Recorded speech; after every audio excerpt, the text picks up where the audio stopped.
Wait gain వల్ల PCOD కానీ, పీఎంఓఎస్ కానీ వస్తదని తెలుసుకున్నాం. కానీ ఎంత బరువు తగ్గితే ఈ పీసీఓడి సరవుతదనేది చెప్తా.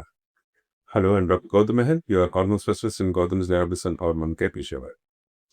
సో వెయిట్ గెయిన్ వల్ల పీసీఓడి వస్తుంది కాబట్టి మనం ఒక 10% వెయిట్ లాస్ అంటే ఒక 80 కిలోస్ మనిషి ఒక 8 కిలోస్ తగ్గితే కనుక ఆల్మోస్ట్ ఒక 50-60% ఛాన్స్ అనమాట నెల్సల్ సరివర్.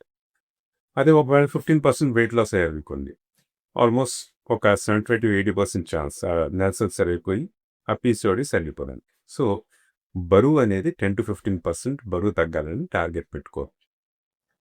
కొంతమంది సన్నగా ఉంటారు, కొంచెం పొట్ట ఎక్కువగా ఉంటుంది, వాళ్ళకి కూడా పీసీఓడి ఉంటుంది. అలాంటి వాళ్ళు ఏంటంటే ఆ నడుము కొలత ఒక 80 సెంటీమీటర్స్ లోపలికి వచ్చేటట్టు చూసుకుంటే నెల్సల్ సరే ఛాన్స్.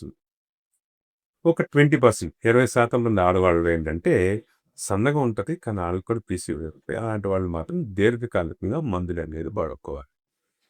ఇప్పుడు పీసీఓడి ఆర్ పిఎంఓఎస్ కోసం వాడే మందుల్లో ఏదైనా వెయిట్ లాస్ అనే మెడికేషన్స్ అనేది వాడుకుంటే మనకు నెల్సల్స్ సర్వ్ అవుతాయా అనేది నెక్స్ట్ వీక్లో తెలుసుకుందాం.